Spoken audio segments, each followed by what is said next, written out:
Welcome to Living 4D with Paul Chek. Today, Paul welcomes back filmmaker Mikki Willis. Hello, everybody. I'm very excited to have Mikki Willis, producer of Plandemic 1 and 2, back for part 2 of the continuation of our first interview regarding what is really going on in the world right now with COVID, politics, loss of freedom of speech, the right to the sovereignty of our own bodies, and more. My first interview with Mikki was very potent and revealing. We dialogued on what we each think is really going on at the core of appearances. In this interview, I began with the following question. Mikki, there's a lot of turmoil around the world over a number of issues, ranging from all the chaos around Donald Trump and his loss in the election and impeachment, to confusion about COVID and deep concern about the safety of the vaccines being given out, to racial and sexual sensitivity, significant loss of freedom of speech and the sovereignty of our bodies, to a long string of evidence that the media is being used to confuse, isolate, scare, and divide people, to inauthentic journalism, to growing tent cities of displaced people in places like Portland, Oregon, and more. Can you share what's been going on with your ongoing investigation of some of the issues I've cited above? This one question alone unleashed an avalanche of not only information from Mikki, but how his life entered a period of significant turmoil over the past month that resulted in the FBI investigating him. In this podcast, Mikki shares a video to prove that what he is proposing is indeed true and ultimately became the evidence resulting in the FBI letting him off the hook for what he was wrongly accused of, which is inciting violence at the Capitol building. Mikki and I spend time exploring the situation we're in and offer our suggestions for restoring the balance in society and ways we can all support living in a democracy before it's too late. Enjoy my potent dialogue on these issues today with Mikki Willis. Hi, everybody. You know, people from around the world are constantly asking me where they can find organic foods and supplements that are actually organic, not just some fake impersonation, which is sadly so common in the marketplace today. My most common suggestion is go to Organifi.com, that's Organifi.com, where you can find a wide range of excellent nutritious products made from certified organic source materials. Organifi has superfood drinks that actually taste great, unlike most, immune support products, excellent high-quality protein powders, digestive support, joint support, liver support, green juice, hormonal support, and menstrual ease nutrition formulated by a team of female herbologists for women, and more. My family and I and a significant number of my clients and friends and students from around the world use and love Organifi products because they're nutritious, taste great, and unlike many products, you actually get what you pay for. Hallelujah! I love Organifi's high values and high quality products, and they're excellent for athletes, children, and the whole family. There's no better investment than investing in your own health and well-being. And when it comes to investing in my health and the health of my family, I go to Organifi. If that's not enough to make you want to explore all the amazing products waiting for you at Organifi, I'd love to sweeten the deal for you by offering you a special Living 4D with Paul Chek discount of 20% on any of Organifi's excellent certified organic, super clean, nutritious products by using the code capital C, capital H, capital E, capital K 20 on checkout. That's Chek 20, all caps, on checkout. I hope you enjoy Organifi as much as my family and I do. Hello, everybody. Welcome back to Living 4D with Paul Chek. Today, I have Mikki Willis back. He is the producer of Plandemic 1 and 2 and many other excellent documentaries, some available through normal channels. Some, unfortunately, have been taken down, probably because there's just a little more truth than the AI minds can handle or whatever is out there, the mysterious forces. So, Mikki, welcome to part 2 of our excellent discussion we began last time. Thank you, Paul. It's good to be back with you. And thank you again for all the great work you're doing out there. As I was saying when we had a chat yesterday, I'm glad it was you because most other people would have gotten violent and fell right into the trap. And I feel that you're doing an excellent job of being a living example of spiritual leadership. So thank you for that. Thank you. I appreciate that. I'm sure we'll get into what that's about. Yeah. Well, Mikki, there's a lot of turmoil around the world over a number of issues ranging from the chaos around Trump and his loss of the election and impeachment, confusion about COVID, and deep concern about the safety of the vaccines being given out, to racial and sexual sensitivity, significant loss of freedom of speech and the sovereignty of our bodies, to a long string of evidence that the media is being used to confuse, isolate, scare, and divide people, to inauthentic journalism, to growing tent cities of displaced people in places like Portland, Oregon, and much more. I know you're one of the few people I know that gets right into the heart of these things, and instead of looking at your phone, you're right there at the epicenter of a lot of these tornadoes. I'd love it if you can share what's been going on with your ongoing investigation with some of the issues I've cited above since we last spoke. Where would you like to start? Well, I think a couple of things. One, are the Plandemic movies still getting a lot of action? And two, I thought it'd be a great time for you to share what happened when you went to the it was the White House, wasn't it? The Capitol. The Capitol, yeah. Well, answer to your first question is, it's hard to tell how much traction the Plandemic movies are receiving, because they're definitely not receiving a lot of traction here in the States because of our level of censorship. Surprisingly, they're doing much better in other nations. And even in some nations that I think would be on the fringe of being known as a communist nation, the films are even doing better. The people have more ability to share and to watch what we've produced. And so after what happened at the Capitol, which I'll get into in a moment, I had all of my social media taken down, and I'll explain why. And it's temporary, but I shut down the Plandemic website. I shut down my Facebook page, which was my main platform. And so right now there's, besides BitChute and I think a couple of other places that citizens have uploaded Plandemic, I don't know where to find it right now. So let me get into the story of what took place on January 6th at the Capitol. So when I heard that there was a big thing happening, and that potentially 1 million people were going to show up, I knew right away that it would be billed as a white supremacy event. And this has already happened around the world. When Germany, I believe it was 1.4 million people showed up in the streets. I've seen the footage. I've had some filmmakers send me direct footage that was shot, and it was very peaceful. And there was a lot of families, and they were simply there to protest the lockdowns. People that were very concerned that 2 weeks to flatten the curve has turned into a year now, and that they were losing their jobs and unable to feed their children. And this was the majority of all of the interviews that I witnessed with my own eyes, seeing this raw footage. Yet when the media got a hold of it, to discourage Americans from doing the same, taking to the streets and saying, we deserve a little bit more respect here. And we now have the numbers that we can look at to see the areas that didn't do such strict lockdowns, and even the areas that did no lockdowns. And we now see that they're in better shape. If you listen to the media, the spin is that they're worse off, but that's not true. Places like Florida and South Dakota, my wife is from South Dakota, so we have a lot of friends and family that are there. And so what you see in the media is not true. That governor did an amazing job. She said, let's respect our citizens, and we won't make it mandatory, we'll make it voluntary.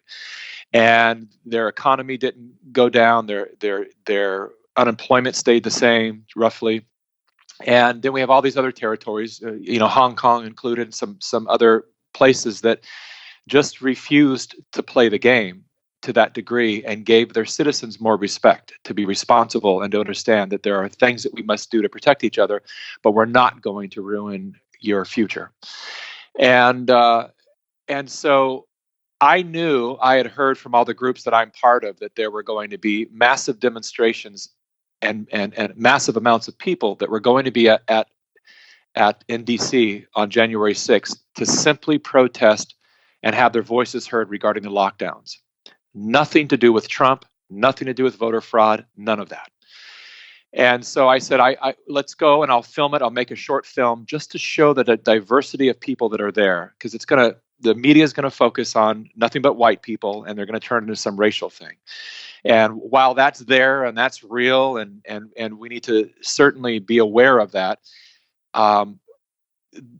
let's not omit all of the immigrants and people of color that are there also to protest the harm that's being done to their daily lives.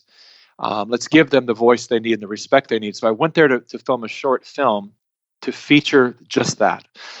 And I was, a few days before we went, somebody reached out and said, there's someone doing a talk there, producing a talk on a smaller stage, not the main stage, nothing to do with the rally or the Trump event. But it's health freedom. It's a bunch of doctors. And they verbally told me a few names, and they were all people that I deeply respect and some that I'm friends with. And I said, yeah, I'm going to be in DC. And so I'd be happy to speak. Sure, 15 minutes. I'd any chance we get these days with all the censorship and being banned all over the world, any chance to speak and to share the message about health freedom, I jump at it. And so I said yes. And we booked our tickets and booked our hotels and did all of that. And just before I was leaving, I received a text message and it just said, share this, please share this. And so I open it up and it's a flyer for the event. And the name had been changed from Health Freedom to MAGA Freedom Rally. And I went, oh no, this is not good. And then I looked at the lineup and Roger Stone was one of the people. And who is MAGA? And I'm not familiar with Roger Stone. Well, MAGA is Trump's brand, is Make America Great Again. Okay. So MAGA has been Trump's whole brand. So it's been incredibly demonized, and it's just not a brand that I want to operate under. Right. And Roger Stone I don't know much about him either. I have met him once before, and he was a very nice guy, political strategist or something. But all I know is that when they were doing the Mueller investigation, he was one of the ones that were arrested. SWAT team shows up to his house, pulled him out of his house, and to really make an example out of him for something unrelated at all to Trump. And then later Trump pardoned him. That's all I know really of him. I probably should do some more research on him, but all I know is he's a very divisive figure. Right. And the combination of Roger Stone's presence and MAGA, Make America Great Again banner, I said, listen, this is, I called one of my friends who was also speaking on the stage, and I said, how do you feel about this? And he said, not good. He goes, I don't know about you, but that's not the name that I was pitched when I said yes. I said, no, me neither. What do we do about this? And he said, it's not good. I don't want to have a target on me. I want to just go there and speak about, health freedom. And I think this is probably not good. We don't know what kind of violence could break out there or anything like that. But this just puts a target on us. And it also makes it political for us, where we really just want to speak to people about their human rights and civil liberties. And so I called the organizer of the event, and I said, listen, there's a few of us that are not happy with the name change. Why did that occur? And in so many words, she said, well, we weren't getting the response that we wanted. And, we knew that the big event's happening nearby, and we just thought it would attract more people. And I said, well, I understand that strategically, but, I'm not comfortable speaking on a stage branded this under the hysteria of this moment. I think it's dangerous, and I'd rather not be involved. And she said, well, I understand if you want to drop out, that's fine. But please know that that flyer went out to just a few people, and we won't send it out anymore. And then I learned through another phone call that Roger Stone wasn't coming. And so I went, oh, well, all right. There's some really great people that I highly respect speaking on the stage. And so I said, all right, I'll show up and follow through. And so we go to DC, and just before I went on stage, I was backstage. Somebody said, the Capitol is being stormed. And I said to my crew was there filming me. They were going to film my talk. And I just said, you know what, guys, just go find out what's happening over there. And then come back and let me know. Now I'm waiting backstage for a long time. My slot, everyone was really late, and you know how that goes. Yeah. And I'm waiting, and I'm sitting there going, I'm hearing sirens around DC, and I'm getting worried about my crew. And I'm thinking, God, I didn't tell them, I didn't really address them on how to be there, that they shouldn't be very careful not to cross any of the barriers, to not go inside, to not do anything that they could later be implicated for. And so I thought, I told the organizer of the event, I said, can I come back and speak maybe later? I really need to go find out what's happening at the Capitol. And they said, sure, that's fine. And so I go to the Capitol, and I'd never been to the Capitol before, and I wasn't even aware that I was on the back side of the Capitol, but it was very peaceful. I stood there for a moment. There was a barricade of police facing protesters, and I stood there. I was trying to radio my crew. I had an earpiece in. I was trying to radio my crew, and I couldn't get a hold of anyone. And so I just kind of observed for a little while, and I was listening, like what's being said and what's going on. And I was very pleasantly surprised, Paul, because people were being very, very respectful. They were telling the police all the way from "we love you" to "we're human like you," "we just want our voices heard." There was a lot of talk about "we're here." There were people saying, "I'm not a Trump supporter. I'm not a Biden supporter. I'm none of that. I'm only here because I want the people inside to know that these lockdowns are killing our nation, and I can't feed my children." Very fair stuff. Yeah. And the most I had seen was a couple of guys. The police had their shields up, and a couple of guys that were very carefully pressing forward, leaning forward, saying, "Please, come on, man, come on, please, let us go to the stairs." Every other group that's ever come here to protest is allowed to go to the stairs, go to the doors. Why is it different for us? Come on, man, we're just human. And they're kind of pressing forward, and then the cops finally just went, I don't know if they must have gotten some kind of command, because all of them at once just moved out of the way. Right. And everyone went up the stairs, and there were just people taking selfies, and they were smiling and waving flags. And I went up halfway to the stairs, and I made a little video basically saying, this is what democracy really looks like. It shouldn't matter what side you're on or what you're fighting for. When enough of us as citizens stand up to say something, the elected leaders who work for us should listen. And I'm here with the people that are really fighting to take back our nation from this rise of tyranny that's happening, that's taking away our civil liberties. And that was it. That was pretty much it. Then I got a call, and they said, "Get back here, you're up." And so I ran back to the stage, and I got on stage, and I said, I used an unfortunate statement that I didn't even know at the time was something that would be so criticized. But I was very inspired, because I was like, that's the way people need to protest. They were using their voices, conscious language. And I got up on stage, and I said, I just witnessed something that was beautiful. I witnessed people very peacefully push through. And that's what I mean when they were leaning forward. I said, as peacefully as that could possibly happen, I witnessed these proud patriots use their voice to move to the stairs of the Capitol, to have their voices heard.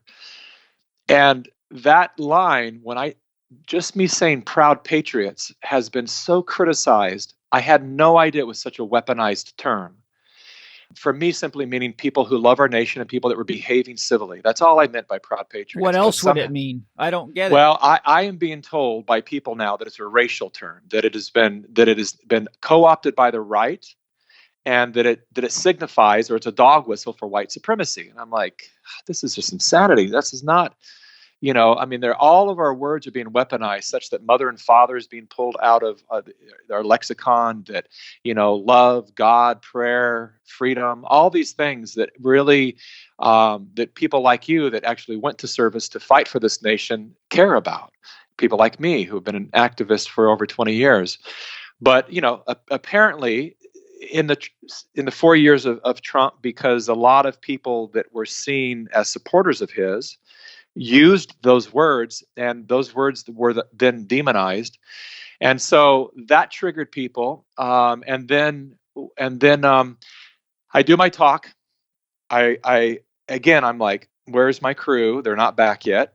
So I go back to the Capitol, and everything's the same. People are incredibly peaceful, and they're just hanging out. So I'm trying to radio my crew and could not get them on radio. I try to call them on cell phone. No one's picking up.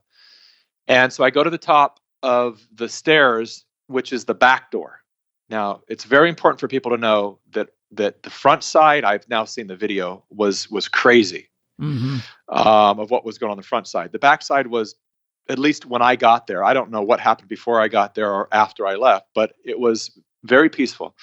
But I got up to the back doors, and somebody had told me down. I overheard people saying, "They're letting people in now. Come on, you can come in. Come on, they're letting people in and out." I went, "Wow, that's interesting. Okay, they're letting people in." So I go up to the back doors and I look, and sure enough, there's lines of people trickling in and out, and there's police at the door. That was the first time I saw these broken windows, and I went, like, how did that happen? What I had no idea at that point that any kind of breaching had happened or any kind of violence. And I looked around. I said, well, obviously something went down here. But I'm watching the cops, and the tensions were kind of high. But again, people were saying, "We love you." At the very most I heard someone saying was, "Time's up, get out." They're telling that to the police. That was the most violent thing, if you could call it violent, that I heard. Other than that, it was just very much like, why are you letting some people in but not all of us, or thank you, and again, we love you. And so I pull out my cell phone, I start filming this, and I'm just kind of a fly on the wall. I'm just watching. I'm perfectly silent, and my radio starts to squabble in my ear. And so I'm filming as I'm listening, thinking, is that my crew? And it doesn't sound like them. It sounds like a bunch of radio interference, but I'm listening. And while that's happening, they start chanting something, the crowd. And I should also back up to say, at one point, the only thing that I saw that was physically violent was one or two men, I couldn't tell, were pushing the crowd. The same guys that were saying "time's up" started pushing the crowd forward, and it pushed the front line into the police. And I yelled very loudly. It's all on camera. I have all the video. I yelled very loudly over and over, "Stop that shit. Whoa, don't do that." And I just kept telling everyone, stop, don't do that. And so because I've been doing this a long time, and I there's no room for that kind of stuff on the front line. It never ever produces any positive results, and it never works in any way. So I'm not an advocate whatsoever of using any kind of physical force in a situation like that. It's about the voice. And so now I'm back to the moment where I'm listening to the squabbling in my headset, and I'm filming, and they start chanting something. I had no idea what they were chanting because I was too busy going, "Is that my team talking to me in my ear?" But it turns out and it was also, I've analyzed the video with audio software to isolate certain voices and to really listen. And there were like 3 or 4 different things being said at the time. People were, a lady next to me was saying, "Where's Mike Pence?" Someone was saying, "Hey, Mike Pence." Someone, I don't know, they only said it once, but they said, "Free Mike Pence." I have no idea what that means. But the majority were, I now know, and I later found out, they were saying, "Hang Mike Pence." Now, I didn't know at the time exactly. I was too busy with my speaking and all that to even know why this crowd would have turned on Mike Pence. I didn't have all the intel of what was actually going on, of why that would even make sense. I now know that they felt that he flopped and was, paid off, or whatever the false narrative is. And so I didn't participate. I just had my camera up. The chant went for 10 seconds, and it was over. I come back from DC. I'm at home, and I'm starting to edit this 10-minute movie. And it's beautiful. Just a lot of immigrants and people from North Korea and China and Venezuela and all these former communist nations that did come out there to tell the people that what's happening in America right now, they never thought would happen. It's exactly what they escaped in their nation, to the T. And they all verbatim, all these different people that weren't even connected with each other, were saying exactly the same things. And I think, we need to listen to those people, because they've lived it, they've escaped it. And why are they all saying the same thing? They're saying this is exactly how they got us. This is what's happening in America. We never thought it was possible. So I start making this film to really show that, not everyone was there to support Trump or for any of that. Like, these are the citizens we need to listen to. And I told my crew, I said, just focus on the faces that you wouldn't expect to see there. And they did a great job of that. And so I'm putting this together, and I happen to have, at one point, glance at my Facebook page, and I just suddenly see all this hatred. I'm like, what is going on? And I see people are posting this meme. And it's a screenshot of the moment when I'm holding my camera, And somebody had said, "This is Mikki Willis, creator of Plandemic and a domestic terrorist." Oh, chanting, God, yeah. chanting, "Hang Mike Pence, push forward." No. And none of that happened whatsoever. I mean, it's really clear. I mean, people, in my defense, some people were like, "I just watched the whole video. He's on camera as this chant is happening, and unless he's a great ventriloquist, he's not part of the chant." Yeah. And he's a journalist, he's a documentary filmmaker, he has a right to be up there. But then New York Times didn't help the situation, because I was making a video, which I do sometimes. I'll make a kind of a video diary. So when I'm filming something, when things are happening so chaotic, you come back sometimes and you don't always remember when things happened. It gets scrambled sometimes. So every now and then I'll do a little video diary. I'm like, okay, just came back from the front line. This is what happened. We got hit with pepper spray. And the people that were there are still there. They're trying to get in to take their stand. It's just a note to myself, right? New York Times recognized me, and they had a camera come up and film me as I'm doing my video diary. And they used only the snippet that made it sound as if I'm saying, because I did say I was on the front line, and that's where journalists used to go. As you said in your opening, I mean, now they sit in an air-conditioned room and they just get a script and act as if they know what's true, even though they weren't there.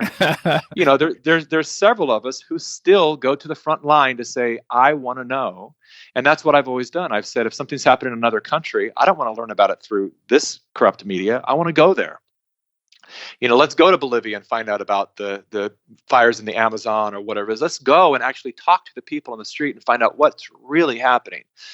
And so that's all I was doing was trying to capture the moment. And so this meme goes around, and people start, tagging the FBI and saying he's a terrorist, and here's the creator of Plandemic, and then they find, the video of my talk is released, and some dishonest person that runs a very dishonest website pulled out of my talk a moment. I did say "Proud Patriots," and then there's a massive jump cut of where I'm suddenly on the other side of the stage, and what they cut out was me criticizing both political parties.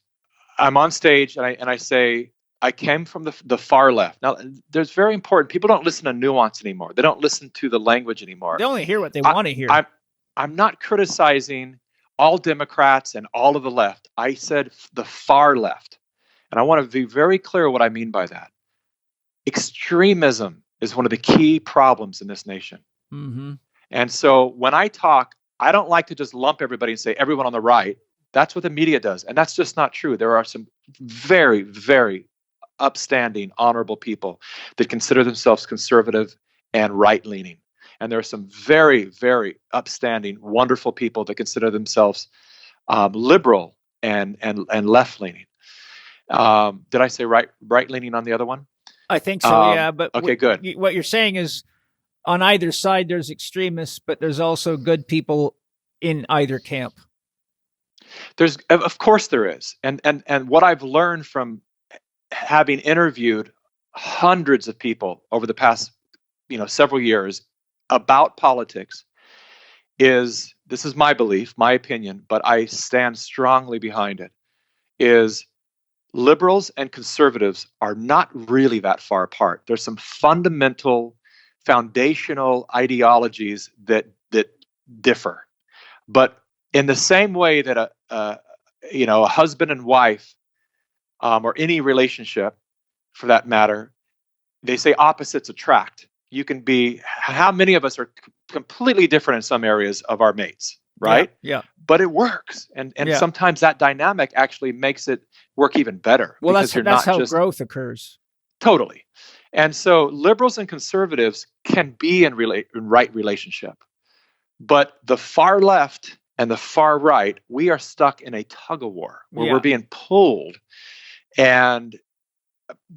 apart by radical ideologies and things that anyone using a little bit of common sense can say, this is probably not good for our future. Right. And so I am very critical of the far left and the far right. And I went on stage and I even said, the main point I want to discuss with you is this. And I said, we have to drop the red, blue, left, right, bullshit. And we, the people, no matter what gender, color, or anything, we need to stay together, because when we are, we can achieve anything.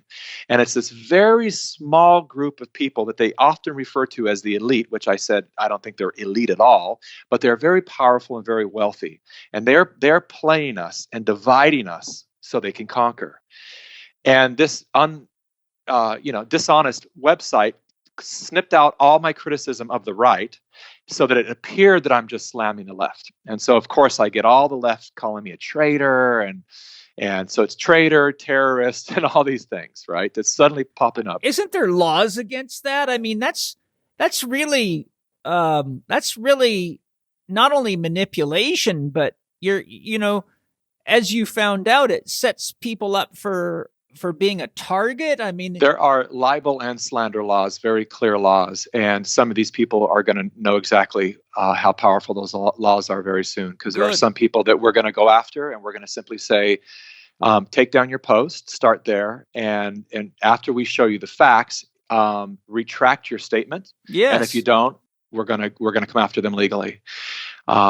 And so I've been lawyering up for the past month to prepare for this onslaught of potential lawsuits with people, including a couple of major news outlets who ran with the story too. New York Times. People have no idea how crooked these, and I mean all of them. All of mainstream media is crooked. I'm not just picking on left or what they call liberal media. All of them, Fox, all of them, I think, need to just go away and let the people, start it fresh again with actual news and information, instead of all of these people that are paid to give you their opinions so that they can further advance the control of the narrative. As Plato said, those who control the narrative rule society. Those very true words. Oh, yes. And I have some things to read coming up that relate to exactly that issue right there, because it's going to be part of our discussion moving forward. But, Noam Chomsky spoke extensively about this, and he's got his 10 rules for how I think he calls it the oligarchy, takes away your democracy. And I shared those in my webinar I did in 2017 for the new year called Take Back Your Health 2017. Mm-hmm. But he speaks extensively about how exactly all this stuff goes down and why they do it. And you're just describing it in detail as a living experience. So sorry, I just want to interject that you're hitting on stuff that I want to highlight later, because for example, I was interviewing Jeffrey Mishlove. He is the creator of the TV show Thinking Aloud, which is absolutely excellent. And then he now has it on YouTube called The New Thinking Aloud. But I was having a email. Actually, I talked to him in the podcast, but he said, he doesn't believe that our journalism is out of balance or inauthentic, and he actually cited the New York Times for being authentic in their journalism. And I was just shocked, because he's a world leading parapsychologist researcher, and a guy who's in parapsychology has come face to face with all the manipulation. But it just amazed me that there's still people out there that actually believe that these organizations are telling the truth. And a good example, I was talking to an artist I was interviewing, and she said, well, I can come meet with you if you're all right. I don't know what your feelings are about COVID and all that. I said, well, I shared my opinion, and she said, well, I just go by what the CDC says. And I'm like, well, great, but you might want to look who's involved in that and who's got their hooks in the CDC. But she wasn't even willing to discuss it. It was just like, no, so people aren't open to any level of truth. They're not. And, I understand. I have compassion for those people, but, people tend to just call them sheep or stupid or whatever. And I don't like to go there, because, we have to really understand the dynamics of, people are scared right now, and they want to hang on to some semblance of trust for something, and to all of a sudden pull the rug out from people and just say, you can't trust any politician, you can't trust your own party. You knew you couldn't trust the other party, but now you can't trust your party. You can't trust anyone in the media. It's a gradual process for people. They don't want to just suddenly, have to look at the darkness of the world, and so they hang on to things. But I'm with you in that it amazes me that you can see how many times these outlets are diametrically inaccurate. Yes. Or completely dishonest, and it happens over and over and over. And people keep tuning into these outlets, and it just blows my mind that you wouldn't go. I have no tolerance for that stuff. If I'm following a news source and they get it wrong twice, I never look at them again. I give them a chance once. I go, okay, they made a mistake. And then it's also, how do they own that mistake? Like, if I know they made a mistake and I don't see them actually being accountable for that mistake and telling their people that was an error, right? Or they do what New York Times and all the big outlets do, which is they'll lie, and that hits the front page, and then the retraction hits page in the sports section somewhere, and no one ever sees it. So 2 million people or 20 million people see the lie, and 200 people see the retraction, and so that still stays within the collective belief that yes. that the lie was true. But I just want people to understand this. I'm a 30-plus year veteran of the media. The media likes to downplay my experience. They like to call me a model, or whatever they've dug up from my past, which is like, I modeled for 1 year when I was 19 years old, and it had incredible amount of potential, of offers of money that I could make, but I hated so much the pretentiousness of posing and being so worried about our looks and our fashion and all of that I left that. I only did it because I had this promise to do what my family could never afford, and that was go overseas and travel to actually see what Greece looks like, and Rome, and it was the first time anyone from my family had gotten out of this nation, and so I took the opportunity just to see the world. But my pedigree in media is long and valid. And I have worked for these companies as a producer, as a camera person, as a cinematographer, as a writer. And I've been in boardrooms with major media outlets.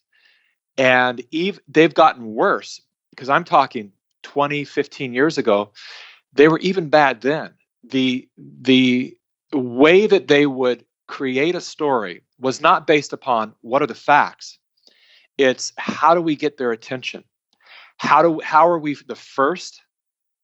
And how are we the loudest? And how are we the most sensational, such that people will listen to our viewpoint of the story? Right. And through the years, I saw so much stuff when it came to the wars we were developing and fighting, and all the ways that we were manipulating the American people that wanted peace, that were anti-war, to suddenly drop all their morals and their life's purpose and suddenly vote for war. That's what a lot of it was back when I was working with mainstream media. And so for people that try to tell me that the media is honest, it's like, who do we listen to? A guy like me who's been in there 30 years, or the media themselves telling you that they're great. Now, I want to also say that I have deep, profound respect for the art of journalism. It is one of the most important services we can provide, the collection of data and information to inform the people so that we can be better prepared to guide our lives. Is a very worthy profession. But if you understand the people that are being hired to fill these positions and the way that they're being, the stranglehold that's even on them. Some of them start off with a real desire to be a real journalist, but they get into a system, just like many of our doctors, where they know that if they speak the truth, if they become a whistleblower, if they reveal any lies against the narrative that they've been told to spread, they are blacklisted. They are done. They will never work again in any job that matters. Yeah, no, to me, journalism really should be considered sacred because, you know, it's like, look at all the trouble you get when people who, well, here's an example. There's one Bible, but there's now 33,000 branches of Christianity, all claiming to have the authentic truth. Yeah. So my point being is, if you call the Bible a mimetic structure, a collection of concepts, ideas, beliefs, and experiences, but then somebody puts their own spin on it, and then the next guy puts their own spin on it, and the next guy puts their own spin on it, pretty soon nobody really understands who Jesus was or what he stood for or anything. It's kind of like, you know, there's no foundation, there's no roots to the truth. So what you end up with is just total confusion and battling. And Paul, this is by design. I mean, there's a quote by what was the man's name? He was the director of the FBI back in, I think it was the 80s. I think when Reagan was serving, and he was in the White House, and he made a quote at some kind of a function. He said, "We will know that our disinformation campaign is complete when everything that the American people believe is false." Yeah. And this is the head of the CIA, the director of the CIA that said this. And so we're actually living that right now. And I'll give you an example of and people don't know this until you've actually dealt with mainstream media. And so, you know, I've dealt with them before, but not as deep as what happened after Plandemic was released. The amount of just blatant lies that were told. We went after every debunker, every fact checker, and this is something that a lot of people don't know. And we did this publicly for 6 months. We offered a $10,000 challenge to anyone that could prove one claim in either Plandemic to be scientifically false. And I put this out on my Facebook page daily, or at least every other day. Anytime people would come back at me with some hatred or whatever, I'd say, then here's an escrow account, an online escrow account. I'll put 10K in there. You put 10K in there, and just prove one point that is indisputably inaccurate in either Plandemic, and you win my money. And if you can't, then I win your money. Yeah. And nobody in 6 months, I went after the doctors who even wrote open letters, you know, of how harmful and dangerous my movies were. And I went directly to them and I said, "Are you willing to take this challenge? Why don't we do an online debate?" And they always had lame excuses. You know, they're just like, you know, one of them said, "Maybe in 2021, or I'm just too busy. I'm on the front line. I'm too busy." I'm saying, "You're not too busy to write a 4-page letter. Yeah. But you're too busy to do a 15-minute debate online. Like it doesn't like, put your money where your mouth is." And nobody nobody took that offer in 6 months. But here's a direct example. Unless you've dealt with mainstream media, you have no idea how wicked they can be. So New York Times reached out to me regarding this Capitol situation, and they said, "Would you like to do an interview?" And I said, "Only by email, because I've learned that you'll twist everything I say and I won't be able to prove it. So I want it in writing." They said, "Sure, that's fine. Here are our questions."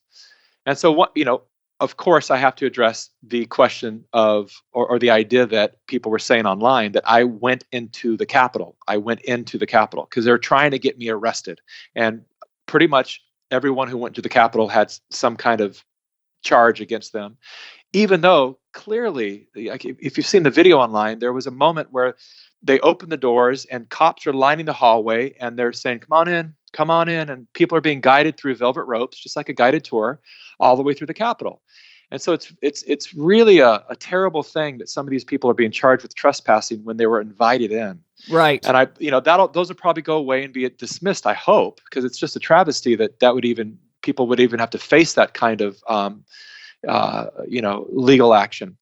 So anyway, I make it very clear to the New York Times, very clear that I could have gone in. I was standing right by the back doors. They were letting people in and out, but I chose not to because I saw the broken windows, and that really made me go, if I didn't see the broken windows, I probably would have gone, sure, I'll go in and check it out. But I was like, this feels fishy, and I don't know what's going on here. And I was hoping, I'm like, God, I hope none of my crew goes inside. That's why one of the reasons I was trying to get a hold of them. I hope they're smart enough not to go inside. And so none of us did. Yet I tell the New York Times this. They write a hit piece against me saying Willis lied and said he didn't go in the Capitol, but he did for a short period. Complete lie.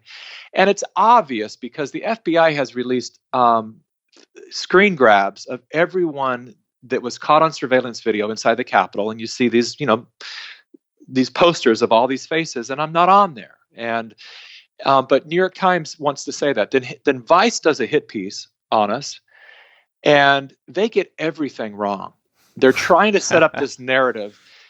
There's someone here, in Texas, who is looking at buying a few hundred acres of property to create it's a high-end, luxurious kind of a spa thing with eco-friendly homes, but he wants to create, this housing development where people can be sovereign. They can have their own water, so that if we have the craziness that just happened a month ago where everyone's worried, are the power going to go out? Are we going to have water? Are we going to have food supplies? Someone's being intelligent. I heard about that, actually, because I have a lot of friends in Texas, in Austin, especially where you live. Yeah. I think that's a wise idea, but now I want to hear how they manipulated that. So our friend has a presentation where he's going to, he has a election night party is what he has. And during the party, he presented to everyone his vision. It was at the person's house who's heading the project. He presents the vision of this housing development and lets everyone know, we want to create a situation where we have our own medical situation, where we have our own education, so our kids can be educated, kind of homeschooled, but not, but with parents who care, and just be sovereign. Just have our, have our own ability to say, we have alternative energies here. We have our own food that we're growing. If there's a food shortage, which there will be.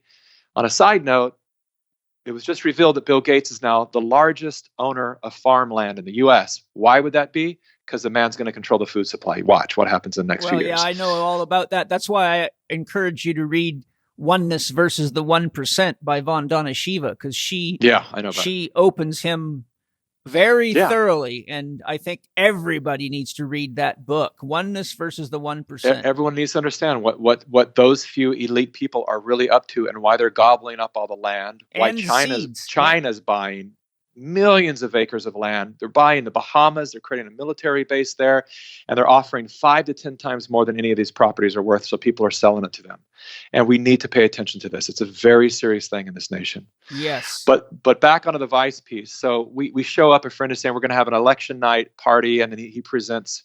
I say a few words about my next film that I'm going to produce, and he presents this housing development thing that he's doing. When Vice comes out, they say it's at someone's house. This guy doesn't even have a house right now. I think he lives in a motorhome. They mentioned people like J.P. Sears and people that they said were there weren't even there.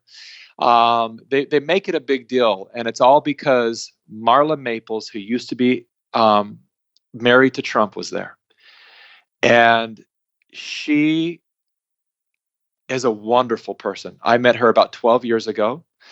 There was a reunion for 9/11, and because I was at the World Trade Center on 9/11 and was there in service to recovering bodies for 3 days, there was an event in Seattle, and I met Marla on stage. We were hosting a 9/11 reunion kind of a thing to just support the people who had died and all the people who risked their lives, and she was the co-host on stage with me, and that's the first time I met her.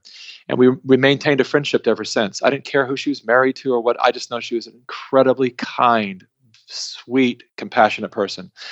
And she was passing through Texas, and I said, "Do you want to come? We're having this little gathering. It'd be super." She was looking for a new place to live, actually. She ended up in Florida.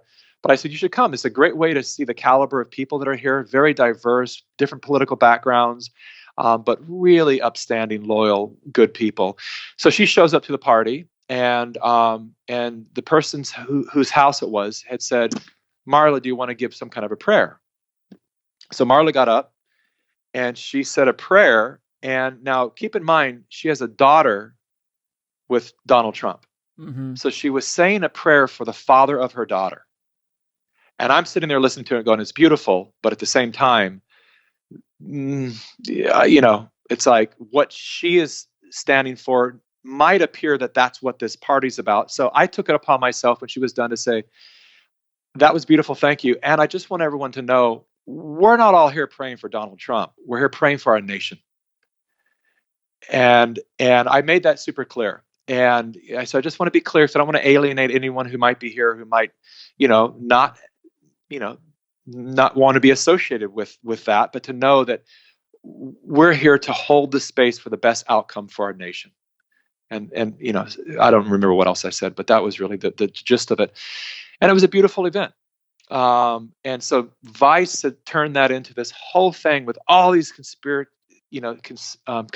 theorists who gathered up, and people that weren't even there at someone's house who doesn't even have a house, and turned it into this big, weird cultish ceremony where Marla Maples prayed for Donald Trump. And it's just like, they're so desperate. And they're particularly desperate right now because, having Trump around to drive their ratings daily, these people, as soon as he was done, their ratings plummeted because they no longer have that sensational story every day to feed to the people who were rabidly against Trump. And so now they're going, okay, where do we find it? And unfortunately, they're finding it with some people that are really good people, and that don't deserve that kind of tabloid slander. That's the thing. It's tabloid garbage. And the problem, as I'll get into later with you, is that people actually read this kind of trash journalism and take it as fact, which is just, it really makes me sad that one of the problems that we have in this country, and certainly many others, is that people can't discern legitimate journalism or science or anything from false stuff, and they just grab a hold of it, and next thing you know, the grapevine is alive and Mikki Willis is the devil and whatever else, Yeah. It's a strange place to be, Paul. And I have to tell you, it's a very, very strange place to be, when, especially those who know me very well. I've had a lot of, these are the moments when you find out who your friends are. I've had a lot of very good friends reach out to me that were like, okay, I get it now. If the media and people will say that about you, someone I've known for 20, 25 years, and I know your heart, I know what you're about. I know that you're driven by the protection of children. You've been this way for 15 years plus, particularly since you've had children. And to see what's being written about you, to see how quick people who don't know you, and here's another subject that I really am going to address someday, Paul, because you'll get it, because you dance on the fringe of this culture. It's got to be addressed, but the people who have been the most hateful, the most vile, are the people from what I would consider to be the ones who would call themselves the conscious community. Really? The yogis. Well, yes, they can be very staunch, the vegetarians. They have been, and I've had a lot of people reach out just going, I can't believe what's happening to our community, my yoga, our meditation community, or whatever. Like, what happened to We Are One? What happened to In Lakesh? What happened to Namaste? What happened to yoga? It means union. Yeah, and I would have people reach out to me long before the Capitol thing happened that would say, we need you to go online and condemn Donald Trump. And I would say, what? Like, I don't choose to do that. Why do you think I need to do that? Because people are confused and they're thinking you're a Trump supporter. And I said, well, I'm not. And I'm not because I learned after Obama, who I cried when the man was sworn in, and then I couldn't believe the amount of new wars and things that were happening that he said wouldn't happen. After my time traveling with Bernie Sanders and seeing a different character on the road that I saw on TV, going, it's enough for me to say, I will never again, when people would say, who are you voting for? I said, I don't vote for a who. I vote for a what. Yes. I only now just go, I don't even want to listen to the people speak because they're such salesmen. They're such spin artists, all of them, that I only want to look at what are their policies what are they doing? What did they say they're going to do on the campaign trail? And how much of it are they actually accomplishing? And let's look at their executive orders and all the policies and start looking at that. And when I did that, there's a lot of reasons of why I would say Trump isn't my kind of guy, right? So I don't want to even look at the persona, the identity politics. I just want to go, hey, wait a minute here. And I started to look at things and I went, some of this stuff is the stuff I thought Obama was going to do for people of color. Like prison reform happened. Obama promised that for 8 years. It never happened. That was one of the most racist bills that was actually written by Joe Biden and established by Bill Clinton. And it disproportionately imprisoned brown and black men all over this nation. It harshly criminalized crack and it decriminalized cocaine. So you could be caught with the same amount of crack as a white man's caught, because they say cocaine's a white man's drug and crack is a minority drug because it's a cheaper form of cocaine. And so you could be caught with the same amount for the same purpose, and the black man goes to prison and the white man gets probation. Yeah. And literally we watched this happen over the course of years where thousands of brown and black men were imprisoned, and it was something very dear to me.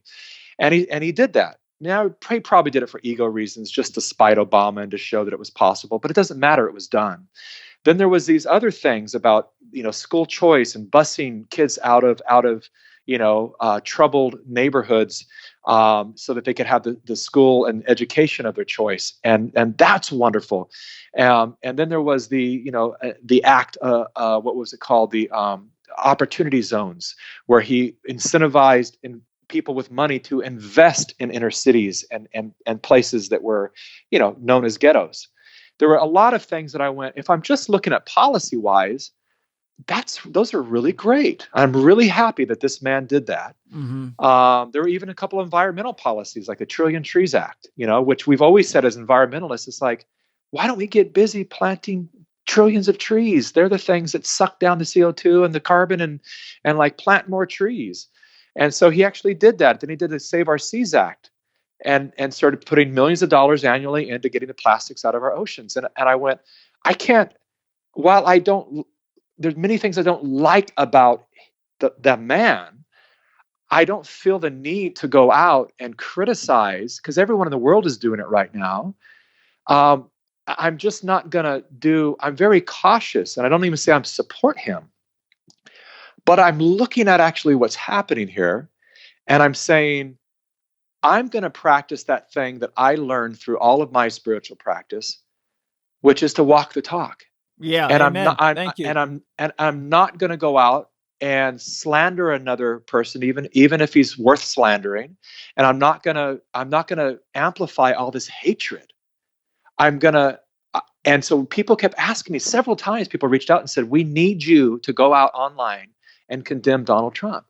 And I said, this feels weird. This feels communistic. This is like you won't settle until I say something you want me to say. That just feels weird. And so the stubborn part of me was just like, even though there's things I would love to actually go out and criticize Donald Trump for, I'm just not going to do it in general now, because now it feels like I'm being forced to do something, or you won't like me anymore, or you won't support me, or whatever. And I don't really care if I have your support.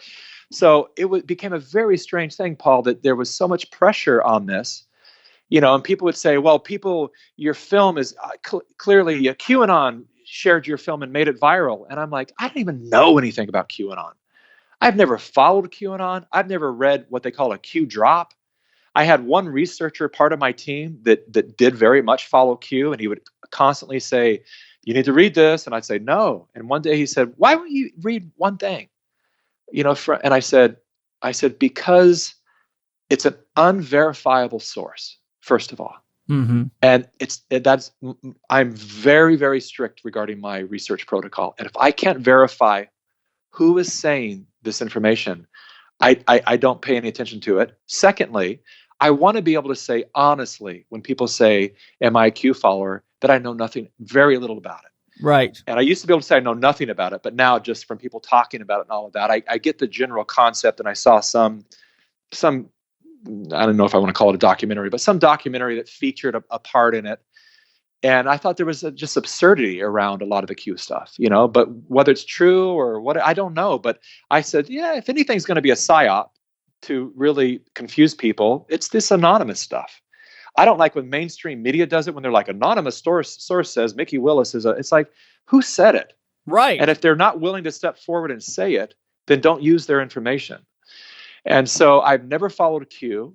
And yet people would say, people think you're a Q follower and all that. I said, well, I can't, nothing I can do about that, because I'm just not. It's just the truth. And so if they want to say that, and how do you feel about Q sharing your stuff? I'm like, I say, thank you. I don't, because what I'm sharing, the people need to know. So whoever shares it, right. I thank you for helping get the word out. But I don't have a judgment on, and I don't condemn them because they shared my film. Thank you for sharing my film, but I have no part of that organization. I never have, and I never will have a part of any organization like that. And so I also want to make clear that, because people have said online that I'm anti, certain things, anti Black Lives Matter. Not true at all. I mean, and the people that are saying this is like, when you have the amount of years behind you that I have in supporting people of color, Native people, indigenous cultures, and all of that, which I've been doing well over 15 years, come and see me. Because the action speaks louder than words. But what I have said in certain podcasts is, I've criticized some of the Black Lives Matter choices that they've made, and I've been very suspicious about who's funding them and who's trying to infiltrate them to actually use people of color that will ultimately damage people of color. Right, and that's, a lot of that's happening. Yeah, and I can say the same. A lot of it's happening, and so I've been critical about that. I'm also critical about Antifa, although I would be on first one on the front line fighting fascism. But I'm not for, the way that they've destroyed Portland and burned down their federal court building, and the people who've been shot and killed and stabbed, and I'm not for things like blocking freeways. Taking, I understand it gets media attention, but I always think, who could be in this 4-hour line of traffic now that these protesters have stopped? There could be women in labor. There could be people needing to rush to the hospital, and you're taking your anger out on the innocent citizens, and you're stopping them. You're creating a traffic jam that will now have them unable to get home to maybe pick up their kids from daycare, whatever it is. Or a toilet. Exactly, whatever it is. I'm just not a fan of that kind of protesting at all. It's immature. It's just, all it is it's a lack of awareness of what actually brings people together. Yeah, and some people will say, well, that's what we need to do, otherwise people won't listen to us. And I like to say to those people, you're more creative than that. Yeah, amen. Find another way. Find another way that you can gain that kind of media attention. There's a lot of ways to do it without harming innocent people. Absolutely. Hi, everybody. I'm sure you've all heard of the benefits of bone broth, but I bet you don't know about bone broth protein powder. I found an awesome bone broth protein powder with Paleo Valley, and I asked Autumn Smith if she'd explain why hers is so good from Paleo Valley. Well, like you said, collagen is basically the fountain of youth, and most of us are not getting enough of it in our diet because maybe we don't have time to simmer bones on a regular basis. And so we created our powder to make getting the benefits of collagen for your joint health, for your gut health, for your mental health, really, really simple. And we sourced it from 100% grass-fed and grass-finished bones. So it is a beef bone broth protein powder that you can literally put in everything. It's tasteless. I add it to my son's smoothies. I put it into his desserts. You can even put it in soup and get all the benefits of collagen without all of the time and energy and investment. So all you have to do to check it out is go to our website at paleovalley.com. That's PALEOVALLEY.com. And you can use the code CHEK15. That's lowercase CHEK 15 at checkout. And I hope your family loves it. I know you'll love it. Keep your body healthy. Keep your kids healthy. And let's make the world a better place with Paleo Valley. Enjoy. Hi, everybody. I've looked into magnesium supplements in my many years as a therapist and found, unfortunately, most of them are junk. until the day Wade Lightheart handed me his Magnesium breakthrough from Bioptimizers, which is a very, very specialized product that they did a lot of research on. Wade, I'd love it if you could tell us a little bit about what makes Magnesium breakthrough so unique and so potent. Well, number one is that we realized that different types of magnesium are absorbed by different parts of the body. So we tested virtually every magnesium product there was on the market, and it came down to 7 different ones that produced the best aspects or best effects over the broadest amount of people. We combined them without any weird excipients or, some of the chemical agents that other companies use. We don't use any of that stuff. And we combined it with humic and fulvic acid as well as B6 to make sure that it's absorbed and utilized by the body. That's excellent. I really love it because one of the things I love about all your products is I can actually turn people on to them. They buy them, and I've never had a single person say to me, those products don't work. Everybody that I know has continued to buy Bioptimizers products to enhance their life. Where can people get it, and what's their discount? Just go to www.magbreakthrough.com/living4D and put in your coupon code Paul10 and you get a 10% discount. And of course, everything has a 100% money back guarantee. You can't get better than that. Enjoy. Did you know that Symbiotica means harmony? And you're really likely to enjoy my podcast with Shervin Jaffaria, the founder of Symbiotica. Symbiotica is an amazing company that makes excellent products to aid healing, enhance longevity, and improve performance at all levels of your being, from your spiritual practices to your athletic endeavors. I highly recommend you go to Symbiotica.com and check out their top-notch organically sourced products that include excellent tasting supplements like their Synergy Vitamin B12, which elevates energy naturally, to their Shilajit minerals, which help you better regulate your hormonal system. Their Biocharge activated coconut charcoal is an excellent detox support and removes toxins and poisons from the body quickly and non-invasively. Their organic longevity formula is one of my friends and students' favorites. They rave about it. I really enjoy their Regenesis liposomal glutathione for its amazing antioxidant powers, which is really helpful for anyone that enjoys vaporizing tobacco and herbs like I do. They also have great immune support products, water filtration options for drinking and showering, and some cool clothing and more. When you go to CYMBIOTIKA.com and use your Living4D discount code, which is capital C, capital H, capital E, capital K, 15 on checkout, you get 15% off anything they sell, and you won't be disappointed. Enjoy Symbiotica. Before we forget, you segued off of the story right when you started talking about the FBI getting involved in what happened with you. So could you finish that? Because I think that's an important piece of the story. Sure. So, because people were tagging this fake meme saying that I was chanting "Hang Mike Pence" and over tagging the FBI, they reached out to me, which I now understand. They've reached out to just about everyone who was there, hundreds and hundreds of people. So I had to hire some attorneys and we had to speak to the FBI, and basically, they're just like, why are people tagging you and sharing this meme? And my attorney was the first to say, one thing I can guarantee you is my attorney said, he goes, I've been a U.S. attorney. I'm a former U.S. attorney, and I've dealt with a lot of people. And one thing I want you to know is this person is not a threat. They're a very stand-up citizen. And I can guarantee you, I've seen the video that he did not participate in the "Hang Mike Pence" chant. And the FBI said, yeah, we've already seen the video. We've already gathered that. And matter of fact, we saw the moment where he was yelling at people to not push and to be violent. So we're kind of confused as to why so many people are tagging him on this meme. And well, of course, you got the people who want to see me go down because they think that what I've done with Plandemic is dangerous. They still listen to the mainstream media. They don't understand that's where the danger lies.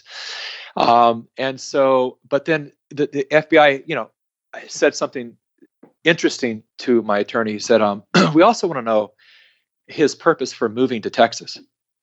And that's when my attorney got a hold of me and said, that's odd that they're interested in that. He goes, any idea why they might be interested in that?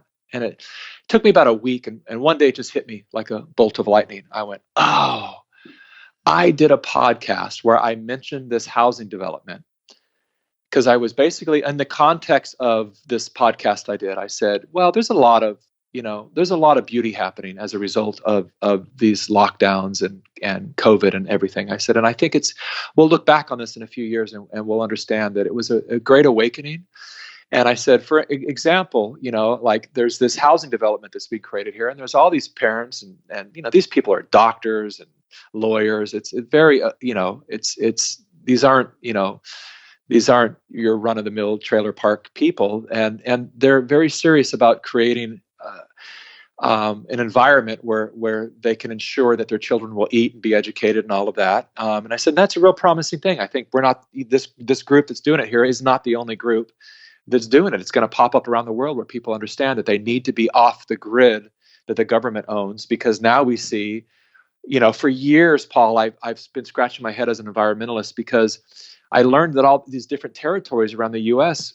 prevent people from catching their own rain, or they'll limit how much they can catch, or they don't incentivize people to have solar or whatever. They don't want it. And part of me goes, this is, I never could figure it out, because I'm like, on one hand, all they're saying is be afraid because we're about environmental collapse. We're about to hit environmental collapse, and it's all the pollution and the power usage, and we need to go alternative energies and electric cars. And on one hand, they're saying this, but then when the citizens step forward to go, great, I'm going to go off the grid, which was something that I was into about 10 years ago. It's like they don't make it easy on you. They don't want you to go off grid. And I always thought, I don't get that. The pandemic showed us why. Because when mom and pop shops said, we're going to open our diner, then the city said, go for it, and we'll shut off your water and we'll shut off your power, and you will not be able to operate. Right. And I went, oh, so it's control. They want us on the government controlled grid. I get it. I had mentioned in a podcast one time, I said, that, and this was a Texan, so he really got it, because he had made some kind of lighthearted jokes about, don't California. I said, all my liberal friends, I'm not they're all moving here, as you know, and something came up, which always does, like, just don't California my Texas, don't bring all your what's not working there and then bring it here and vote the same way and create the same policies where we're going to end up like California in 10 years. And I said, no, you have to understand the people that are leaving that, they're leaving it for a really good purpose. And they're really hardcore. I said, we were all anti-gun. And I said, and now everyone's learning how to shoot and buying guns and wanting to learn how to hunt. And I use the terminology of, people are taking tactical training, which is what it's called. Yes, it is. But it's just learning how to shoot. It's going to the range, and it's called tactical training. But it hit me. I went, oh God, Texas, Waco. These people probably, I can imagine that people probably reached out to the FBI that heard that podcast and said these guys are creating a Waco or something like that. Yeah. So I got the investment deck for this housing development, which my wife and I are not even involved anymore. We got a house someplace else, and we're super happy where we are, and so we're not even involved in that anymore. But I had the investment deck, and I sent that to the FBI and to my attorney first. He read it and he goes, "You got to be kidding me." He said, "This is." Let me get this over to them. He said, because this is like a high-end eco resort, and then so he got a hold of the FBI and he said, I think I know why you asked that question about why Mikki chose to move to Texas. And he told him, and they go, bingo. And they said, well, here's that development. And they went, oh, well, all right. Well, we'll probably just close this case. Yeah. Because there's no threat there. No. Yet people are using video of things I said in DC, and they're not realizing what I said at the beginning of this podcast. They're not realizing, if they assume that I'm talking about Trump and the insurrectionist, what I said sounds bad. Mm-hmm. If they can understand, nothing I said, listen to my 20-minute talk, I don't mention Trump, I don't mention politics in that way, I don't mention voting fraud, I mention none of that. I'm talking strictly about health and the need for all citizens to unite. And yet, when they take what I had said out of context, like the New York Times did, and they put a snippet of a video in there, it appears that I'm saying, yay, like we just breached the Capitol, and this is what we need to do to take our nation back. No, I was actually saying the moment when people were being held hundreds of yards, even from the Capitol, and the use of civil language had the police open up and allow them to approach the Capitol like every other protest group has ever done in my lifetime. I cheered that on, and I said, yes, this is the way, whether I agree with what the people were there to say or not, this is what democracy looks like, and everyone deserves to have their voice heard at what they call our house. Like they go, the Capitol building, that's our house. That's where we hired these people, we elected them, we pay for this with our tax dollars. We should at least have a voice here. And I agree with that. Even if I completely disagree with a lot of the protests that have happened at the Capitol, I still say you got to listen to the people. Well, that's what freedom of speech is all about. Yeah.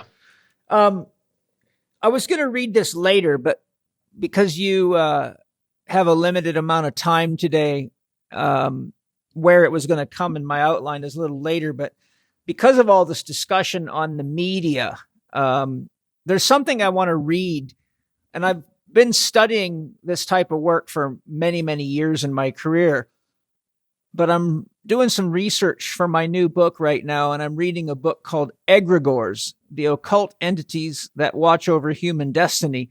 You know, occult means, for those that aren't familiar with the word secret knowledge, a lot of people think it's negative, but it's like anything. There's positives and negatives of it. Every religion has its occult teachings. But I want to share this so that people can have more of an awakening of what it means when you're got your eyes glued to some of these media outlets.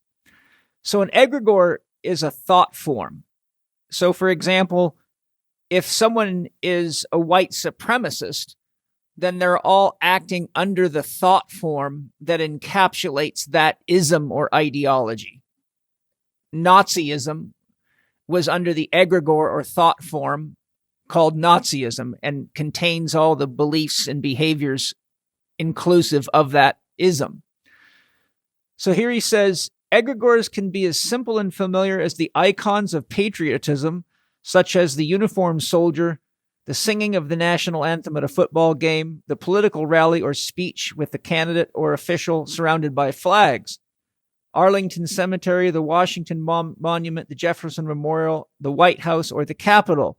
For many, these will be considered positive images, whether the culture is American as above or French with the Eiffel Tower, the British with the House of Parliament, or the Russian or in Russia or Russia with the colorful Kremlin. All serve to rally citizens to a love of country, alliance with each other, and embrace their shared cultural heritage and history. In other words, union with the national egregore, the idea or the consciousness of nationalism. On the negative side of the patriotic egregore, we have the Nazi swastika and the rallies of an enthusiastic and hypnotized mass of people shamelessly accepting the ravings of a lunatic. Today, we have examples of North Korea and Iran to remind us of the dangers of manipulation against the population's best interest and currently against the greater values of the political liberty and spiritual freedom. The egregores erected and sustained by tyrants have a mysterious ability to fascinate people, to almost fill the starving bellies created by the concept of their leaders, to the influences that fervored brains of a suicidal crop of martyrs as they march over the cliff to their own deaths like Gadarene swine. Like Gadarene swine. I don't have good enough light here to read, but I'm doing my best. In the case of Iran, it is politically disturbing because the Iranians, because were Iranians to embrace the historical national egregore, they would celebrate a culture and civilization as old as humankind, one that produced the likes of Omar Khayyam and Shams-e Tabriz, who was Rumi's teacher, a history whose elegance and refinement stands as a testament to the spiritual power of people everywhere. Think now of the symbols of commercial egregores that infest modern life. Take Coca-Cola, for instance. with which you can rot your teeth and expand your belly with the illusion of sophistication, refreshment, and invoke the epidemic of diabetes. This is virtually in any country in the world. Or Marlboro cigarettes, those iconic, the iconic cowboy that embodied that rough and tough frontier of masculinity before succumbing to the rages of lung cancer. Then there's the golden arches of McDonald, heralding obesity and ill health with its fox meat and rock bottom prices mirrored only by its lack of nutritional value. Or how about the smiling faces of debt-crazed credit card addicts as they proudly display their Visas and MasterCards prior to the inevitable kitchen table bill-paying ordeal 4 weeks later? Here's the juicy part. Communication egregores are built with symbols like the rainbow peacock NBC strutting and fretting its hour upon the stage of fake news, or the omniscient eyeball CBS, whose command of truth was long ago sacrificed to the siren call of political propaganda. I am old enough to remember the disdain with which the Soviet Pravda state-controlled newspaper was held in America. Also, I am young enough to have seen 8 years of adulation and shameless fawning over one regimen favored by the media and the subsequent hatred and frothing at the mouth over another which it despises. The mantra of New York Times, all the news that's fit to print, is a lie whose object is incitement and the propagation of insane myths and irrational politics designed to steer a proud national legacy into the oncoming pathway of a Mack truck of globalism and cultural self-destruction. Religious egregores built over thousands of years are still capable of indoctrinating people everywhere. What it is that gives power to the crucifix, whose doctrine of original sin and obedience to the appointed hierarchy guides so many people into so much unhappiness. So he's saying, what is it with the crucifix and the doctrine of original sin and the appointed hierarchy that guides so many people to unhappiness? The crescent and the star are symbols of teaching that, taken to its lowest level, taps into the group mind that includes suicide, murder, female gender mutilation, and the embrace of collectivism, dictating everywhere from breathing to breakfast. The six-pointed star and its associated doctrines of separation and victimhood while clinging to the status of God's chosen people. So what I'm trying to point out here, if it's not blatantly obvious, is that these vehicles of dissemination of thought forms, which are also called memes, and some of you listening may remember Richard Dawkins' famous statement, memes have no respect for genes, and his book, The Selfish Gene. And so why I'm bringing this up is that the idea that memes have no respect for genes can clearly be spelled out with the slogan, things go better with Coke. Anybody with just a couple of brain cells holding hands know that that's not true. And so my point here is that we all have to be very conscious that just because we read something or see it on television does not make it true. And like you said, if you cannot track the source, then you have no way to investigate what their mission, vision, motive, values, beliefs, or actions really are. So we're now faced with an egregore. We're faced with an illusory embodiment of an energy that infects the psyche, well, like somebody who has a walk-in or somebody who has is possessed. And so when Jung spoke about this extensively, and so I'm going to jump forward in our questionings because Jung warned, and so did Joseph Campbell and many of the other great mythologists and people that have studied the history of how people's belief systems change and what happens. But Jung warned, as did Joseph Campbell, as has James Hillman and many other great minds in psychology, and psychiatry and social health, that whenever the myth of a culture begins to break down, a counter myth emerges. And what we're seeing right now is that there's an emergence of a counter myth. But during that transition, very few people actually know what the new myth is, because only people that are open enough to receive the insights and the intuitions without the blockage of previous mind egregores or thought forms or closed belief systems can receive them. So classically, who receives the new myth are artists, poets, musicians, and jesters. And I think J.P. Sears is probably one of the most important people out there as a jester, because he's asking us all to look carefully at what we're buying into. But I agree. But he's doing it in a very humorous way that helps us laugh at ourselves and see ourselves and hopefully embrace ourselves. I think it's very, very important, whether it be religion. I mean, for example, when people get caught in one religion, they can have such intense views about what God wants or how things have to be that they're willing to kill other people. Yet one of the 10 commandments of Christianity is thou shalt not kill, for example.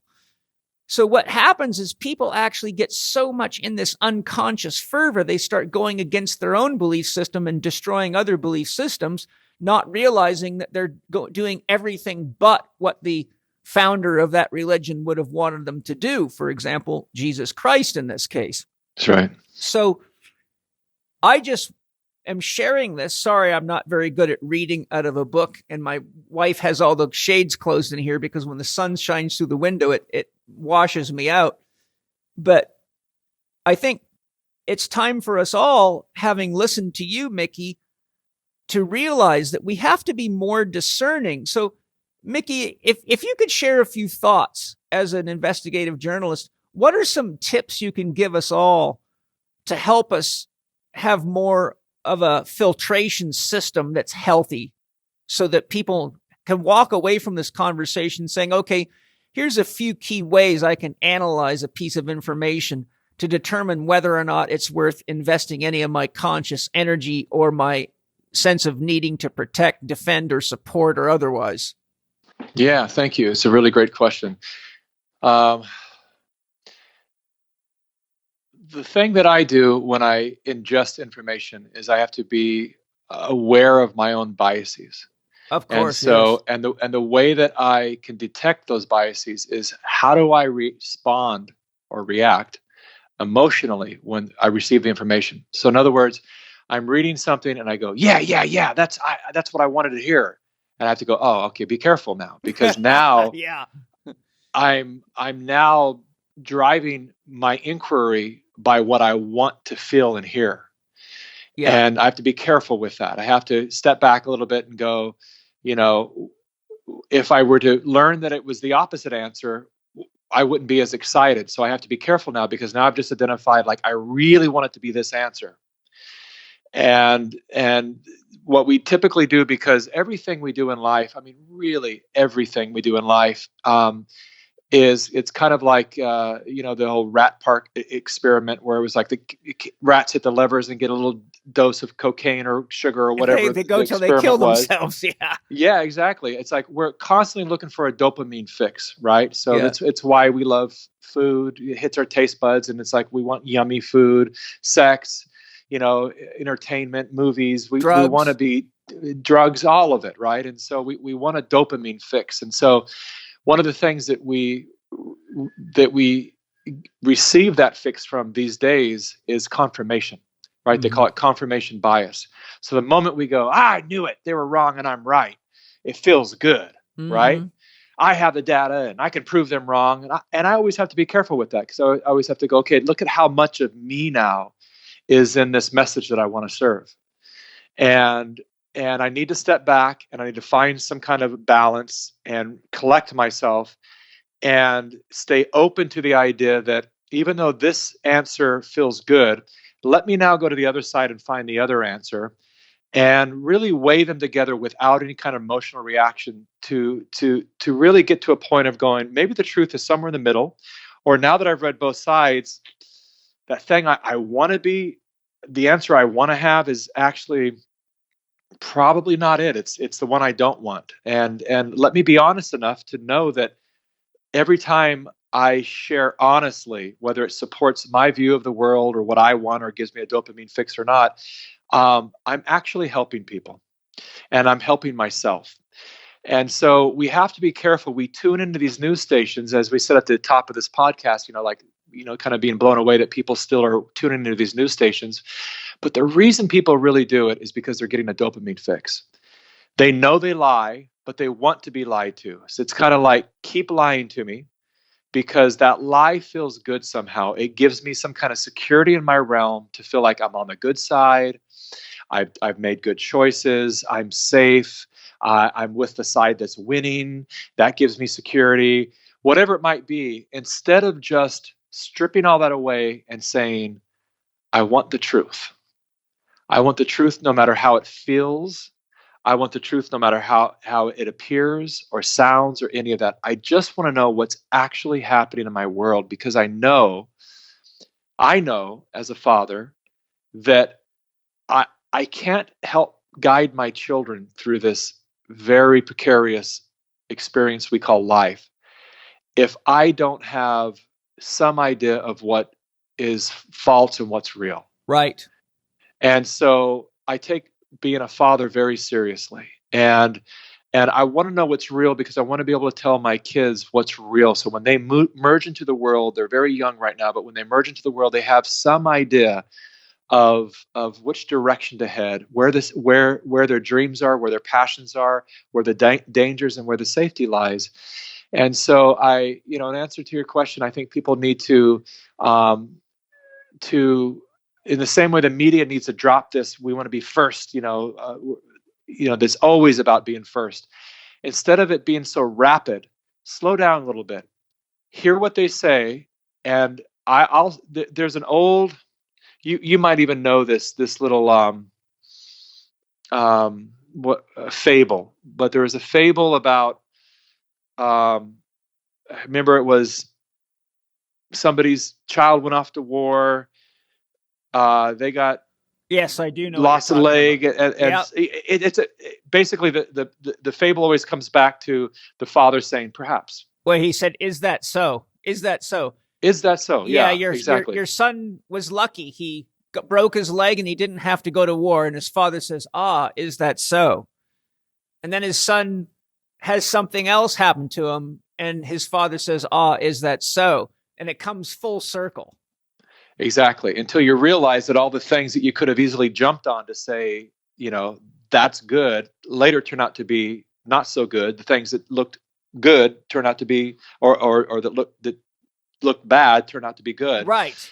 And on that note, I would say to people, ask yourself that question, is it so? And even though all the media channels are reporting it, that means nothing. No. That just means, we see these montages that Conan O'Brien puts out annually where there's a laugh track to it. And it's all the news reporters saying, well, it's that time of year again when the Easter Bunny comes out and says, how you doing, kids? And then you see 200 different news anchors saying that same obscure line, right, which informs us that they receive what their script yes, from a central headquarters, and all the affiliates say the same thing. And that's what I call the illusion of truth. And so just because CNN, MSNBC, Fox, or CBC, whatever, CBS are saying the same thing, it doesn't mean it's truth. It just means they're all following the script. Yeah. And so start getting asking paid to yourself, getting paid a lot of money to do it. So start asking yourself, like, is this so? How do I know that this is so? And here I see this meme of this person who they're suddenly calling, because I had a lot of people be like, I'm just so shocked. And what happened to you is this very popular thing that people are messages that I'm getting. What happened to you? And I'm like, I haven't changed at all.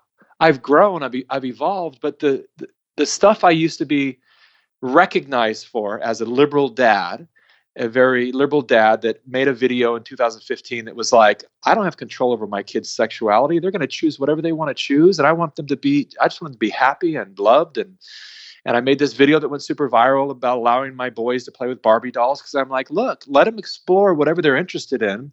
Because the one thing's for sure is that the more we try to pigeonhole them to what we want them to be, the more they're going to rebel. Absolutely. And so let them choose their life, to a certain degree. We have to be there to let them know that that's a cliff. You step off of it, you're dead. Yeah. But other than that, it's their choice of how they get to grow up. I'm still that guy. I still care about people of color and old people and children and unity and equality and all these things. I haven't changed. The world has changed. Yes. And people will say, well, you left the party. And I'm like, well, I'm to paraphrase a popular,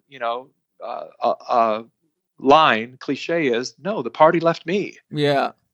It's just, I'm still in the middle where I am, where I can look at, the good things and the bad things on the right, the good things and the bad things on the left. And I just want to make the highest choices in my life and in my family's life. People keep asking, what happened to you? And I'm like, nothing. I woke up to the fact that I thought I was on the good side. And now I realize it's all corrupt and that we need to come together as the people. And that's all the message I've ever been saying. And if what I say happens to line up with Trump, well, that's just whatever. That's not me promoting him. If what I have to say lines up with Biden, cool. Because you know what? I've never been a fan of Biden. I've never been a fan of a man who's been in office for 48 years, who has said the most bizarre things on camera, who has said racist things on camera, and a man who disappointed me as the vice president when he was with Obama, someone I voted for once, not the second time. So I'm not a big fan of Biden, but I'm also not going to hate Biden. Mm-hmm. Just like I refuse to hate Trump. I'm not going to go out and condemn him, because I see it as he's the pilot of the plane that's carrying everyone I love. Yeah. And for me to wish harm on the pilot is wishing harm against everyone I love. I want him to succeed. I will give him the same level of respect, of support, but I won't even pay attention to him. I can't stand listening to him talk, just like I would, a lot of times couldn't stand listening to Trump talk. It's like I don't listen to any of that. I just go, what's executive orders is he signing? And quite honestly, in 2 weeks that he's been, the time that he's been in office, there's some scary stuff that he's signed that I don't agree with at all. So I'm really concerned about the future of our nation. And there's some really good stuff, and I'm going to celebrate those good things, and I'm going to hope he does more of those. Yeah. But I'm going to support him as. Some people say, well, he's not the president because he's illegitimate and all that. And it's like, he's sitting in the seat, in the pilot seat.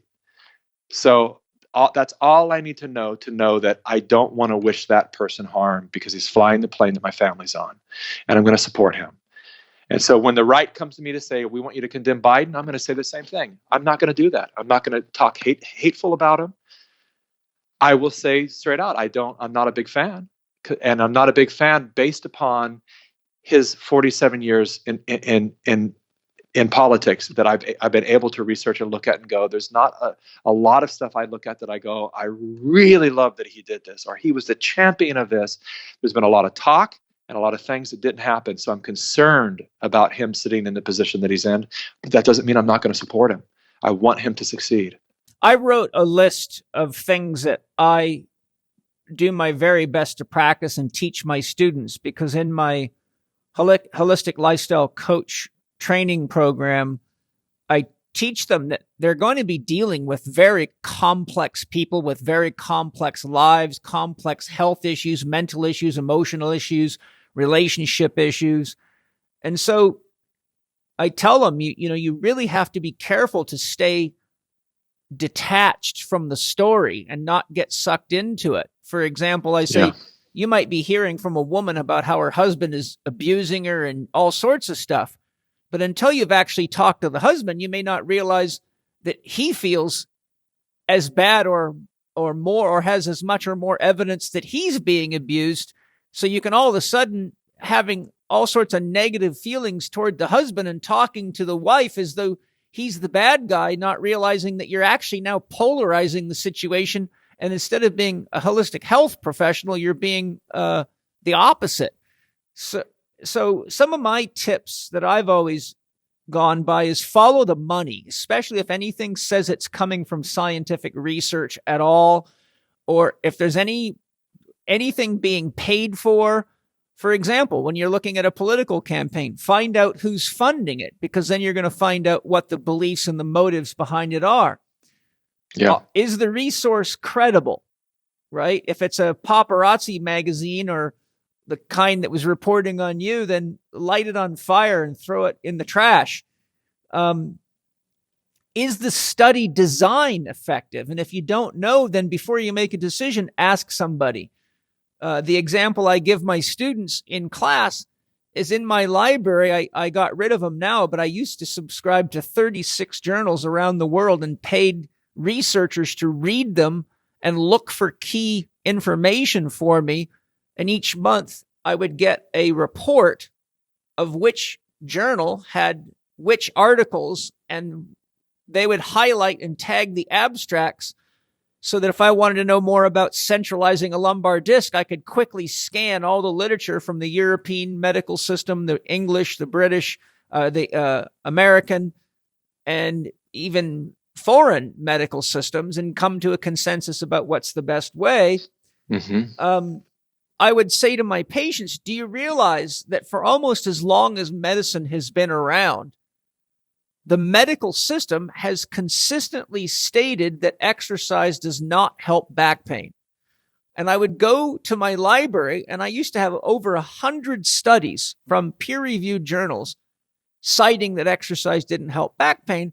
And then I would say, now using the principles of program design you've been taught through my institute, look at these studies and tell me what's wrong. And in seconds, they would say, well, of course they're saying that. The exercises they're using aren't even functional. They're using exercise equipment. Nobody functions that way. Nobody has to maintain their own center of gravity while they're sitting on a Cybex machine, for example.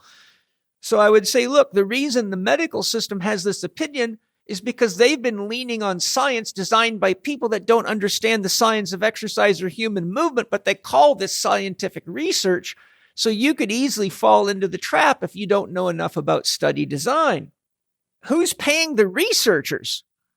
That's a big one. You start looking at soil science, for example, and you find that almost everybody that's promoting any kind of use of dangerous chemicals, herbicides, pesticides, rodenticides, fungicides, GMO crops are getting paid by the corporations that are selling this crap, yet it's being put out as unbiased science. What truth exists in the opposite view? So when I say no chemicals, go holistic, go organic, go biodynamic, I also say, why is it that people do use chemicals, and are there any good farmers using them? In fact, I was raised by a father who is the president of our farming association, but he's what's called a mixed farmer, and he has a degree in agriculture. And I would say to my dad, why are you using the chemicals? For example, chemical fertilizers. And he said, well, my belief is there's a little bit of benefit in science, and there's also benefit in the organic, and I try to use the best of both worlds to create a product. So the point I'm making is just like you said, you can't already be so biased that you don't look into the opposite view. For example, I've looked into the opposite view on vaccinations very thoroughly. And so my result is, hey, I'm all for vaccinations, but let's just make sure that we're not getting the disease that we're trying to protect ourselves from, or getting heavy metal poisoning or something else, because then you've just reduced the risk factor to getting sick to 0 or to 100% because you just took the poison. On that note, Paul, I love what you're saying right now. This is a great example of why I think extremism is one of the most serious issues that we have to deal with in this nation and beyond. Because everything you're saying right now, there's nuance in everything. And what we have a tendency to do is see everything in black and white, literally, racially, but everything in black and white, such that what your father did is, instead of just going, oh, all chemical bad, he said, there's nuance in here. You know, perhaps there's a little bit of that actually is in service to, my highest vision of what I'm growing. And that is one of the most important things, because we have a tendency to just go so extreme with our thoughts. Yes. Right? Which is why I was in DC, right? I wanted to go, this extremism is the problem, is they're going to call everyone there an extremist and a white supremacist. And that's just not accurate. We have to understand that there's nuance, variations of everything. And so, even when it comes to, I used to be against, stop every oil pipeline. And then I started really deeply studying it and realizing there are many third world countries that the only resource that has potential to actually bring them out of their poverty, which means saving hundreds of thousands of lives, is the resource of oil. Then as soon as I learned that, I started then looking, instead of being an extremist and just going, pipeline, bad, stop. Now it's pipeline, be careful. Let's hold people accountable. Find a way to responsibly extract, deliver, and burn, such that we don't kill all the jobs of the people who rely on coal and oil and all of that, but to realize that to radically just stop something right now is going to kill hundreds of thousands of people. There's a transitional phase, and as Michael Moore pointed out, shockingly, in the film that he produced called Planet of Humans, most alternative fuels and energies are just not there yet, such that they actually require even more petroleum and coal power to produce them. Yeah. And so that's just a reality that a lot of my environmentalist friends have woken up to. And so if that's the case, we're in a transitional phase right now that's going to require us to be far less extremist in our viewpoint, to say we ultimately want to phase out of this resource, but if we just cut it off, we're going to kill people.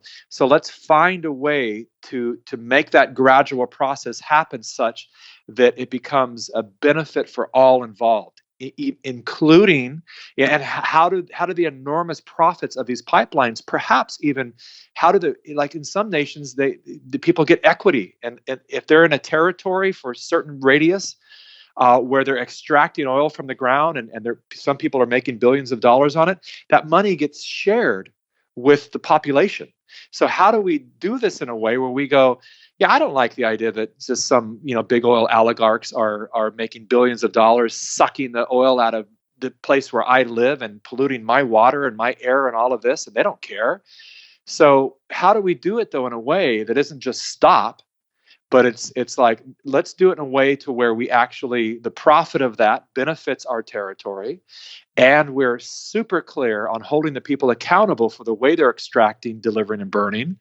And let's create systems that make this resource far less dangerous to the environment, with the understanding that our ultimate goal is to phase out when the time is right. Yeah. But what we've done so radically, so extreme, is we've just seen bad outcome and we go bad, stop.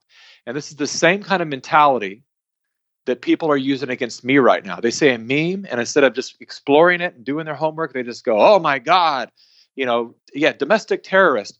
What does that do ultimately? Our language has been so abused, Paul, that for us, the way that we've used the word racist, Nazi, terrorist, these are extreme judgment upon extreme characters that the majority of the people who have been called racist in the past 4 years don't fit the bill. That's not who they are. No. The moment we start using this language so loosely, so irresponsibly, what then do we have? It weakens our weaponry against the real racist, the real terrorist. Because now if everyone's that, now when we point out the person who is actually that, it means nothing. So it breaks down the strength of our language such that, and this is really the thing people are going to learn the hard way. I just know it, and it's unfortunate. But all these things that people are out there fighting for, the people that are out there sharing some crazy meme about me being a terrorist right now, that will come back to haunt you. That same kind of low-level reactive judgment will eventually come full circle, and it will affect you.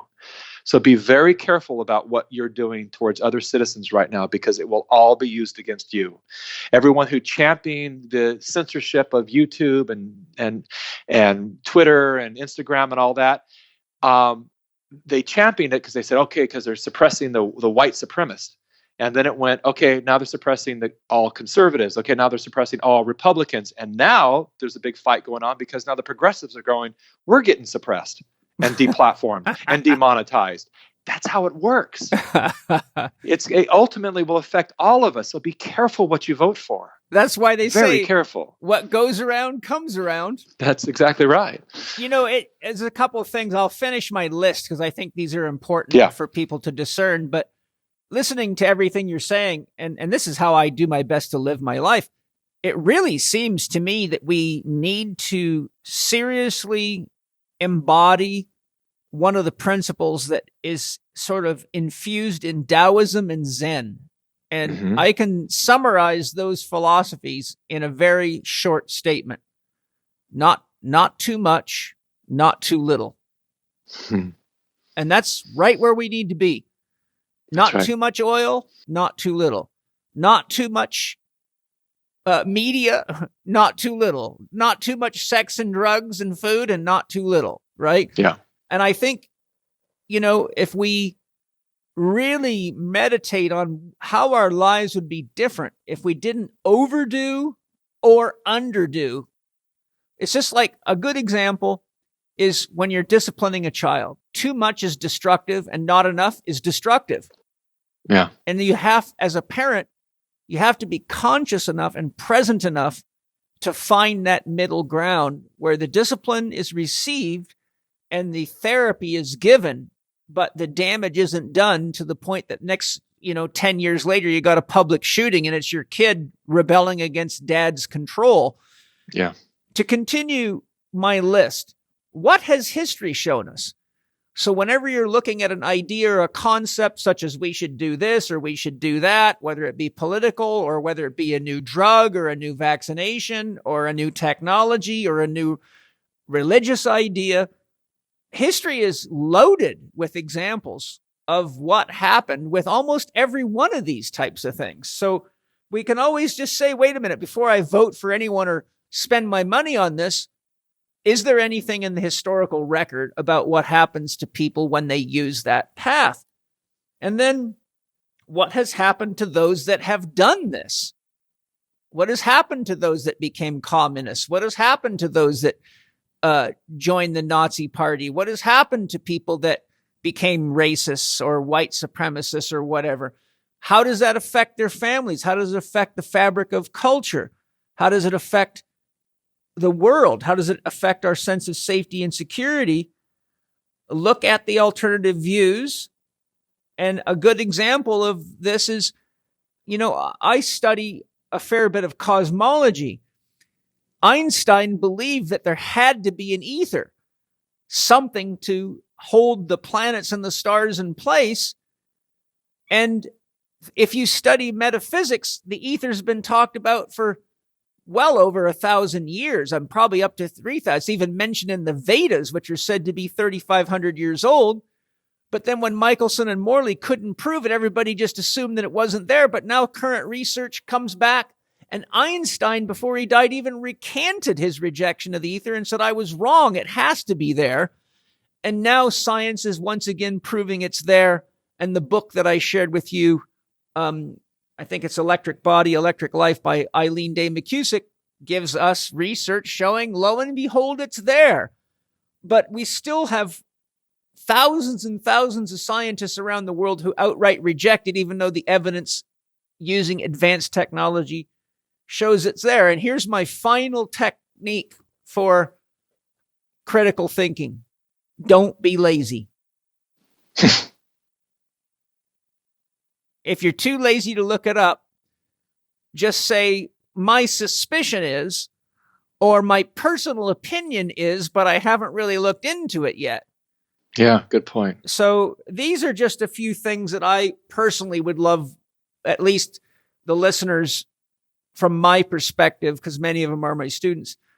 If we all practice those kinds of things, I think we will find out that there's some things that you just can't know the answers to because you can't dig up enough information, like an anonymous tip. Well, that doesn't really help much unless all the rest of those things pan out to be true. For example, nobody knows if Jesus was really a man or not. They just believe it.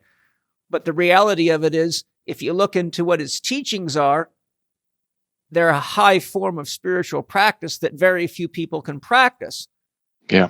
So those that can are actually Christians. And that's why Deepak Chopra produced a book called The Third Jesus, to say, look, if you really want to practice Christianity, it's one of the most radical philosophies there is out there. Here's what it looks like. And I think he did that because so many people calling themselves Christians were anything but following the teachings of Jesus. So I know you've got, it's your anniversary today, and I want to make sure you have time to. 18 years today. Yeah, happy anniversary. Thank you. How exciting. Thank you. And today that really means something, because the average marriage only lasts 2.5 years, and the average person's married 3 times in their lifetime. So, well, it's 18-year mark today of the day we met, and we've been married for 10 years, but, or 11 years. Oh God. Sorry, baby. 10 or 11 years we've been married, but we've been together 18 years, and it's been just an absolutely incredible experience. I'm just blessed to have such an awesome wife who is also an incredible mother who, through all this hard times, I mean, it was really hard on my wife. She was reading stuff about me, and she had some PTSD because of it. She was just like, I can't believe even some really dear friends that were posting stuff, her friends that were posting stuff about her husband and not having any idea what they were talking about. It was really tough, but she just stands right there, and she's just like, she'll use the power of alchemy to turn things around and just, keep our kids happy. And I honestly don't know what I would do without this woman. She's my wife, Nadia. She's just an extraordinary person. I'm just so fortunate that I get to share my life with her. Yes, I'm very blessed too, because as you are probably very aware, I've pioneered a lot of things. And whenever you're a pioneer, there's the old saying, you can always tell who the pioneers are. They're the guys with the arrows in their backs. Yeah, I've got a few. People don't complain to me or bitch to me. They go find my wife and rip her head off. And she's, Penny and I have been together 24 years, and she really is the backbone of the Institute. And Angie and I have been together 8 years. But yeah, so there's nothing more deeply spiritual and meaningful than an honest, loving relationship. And so I think today's a very good day for you to celebrate that. And thank you for all that you're doing. And thank you for sharing this amazing update and giving us a chance to really reflect on the importance of discernment and taking our time and not being in such a hurry to have opinions and judgments, and not being too heavily polarized, and realizing that our media outlets are really propaganda outlets, and that we've lost authentic journalism, with the exception of a few people who unfortunately can't work for the media, because oftentimes the truth goes against the agenda. So I'm very grateful for what you're doing. And I really feel the Plandemic movies, even for someone that didn't agree with it, it's a great way to look at the alternative opinions from the mainstream with regard to those issues. And only when you do that can you ever make a decision. And I'll close by telling you a technique I use to teach my students this, and it's actually quite cute and funny. Inevitably, wherever we're teaching, there's a tree somewhere nearby. Oftentimes we teach at eco resorts. So when I'm at this section of the class where I'm teaching them what I call holistic thinking, I point out the window. I say, okay, everybody, who sees the tree outside? And they all say, we do. I say, raise your hand if you see the tree. Everyone goes up. Okay, who's sure they see the tree? Every hand goes up.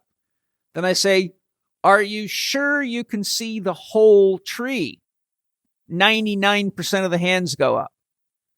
And I say to the one person that doesn't raise their hand, and they usually say, well, I can't see the other side of the tree. I say, very good. If you could see the other side of the tree, would you be sure you could see the whole tree? And they say, yes. I go, okay, good.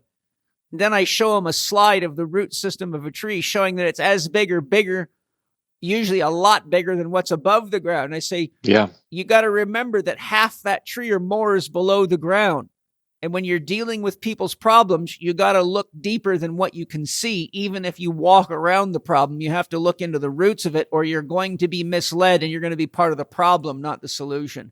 Beautiful metaphor to end this interview, Paul. Thank you for that. Wow. Yeah. So lots of love. Perfect. Lots of love to you too, my friend. Thank you so much for being such a good listener and giving me this opportunity. It's the first interview I've done since the Capitol experience, and I'm glad it was with you. Hey, man, thank you. Thank you. I'm blessed, and I look forward. Whenever you have something else to share, let me know. Let's stay in touch, because I love learning from you. Thank you, and likewise, my friend. Take care. Take care. Thank you for listening to Living 4D with Paul Chek and today's guest, Mikki Willis. Connect with Mikki via Facebook at Mikki.Willis or Instagram at Mikki Allen Willis. And that's spelt MIKKIALLENWILLIS. You can watch the Plandemic 1 and Plandemic 2 films at plandemicseries.com and check out Mikki's YouTube channel for his Elevate Family Project at youtube.com/C/Mikki Willis. Follow Paul Chek on Instagram at paul.chek, on Twitter at Paul Chek, or on his YouTube podcast channel, youtube.com/Living4D with Paul Chek. Watch more on Paul's blog at paulcheksblog.com and get your free subscription to Chek videos and more at the Chek Institute's new media site, chekiva.com. Remember, you can read the show notes and find links to the resources mentioned in this episode at chekinstitute.com/podcast.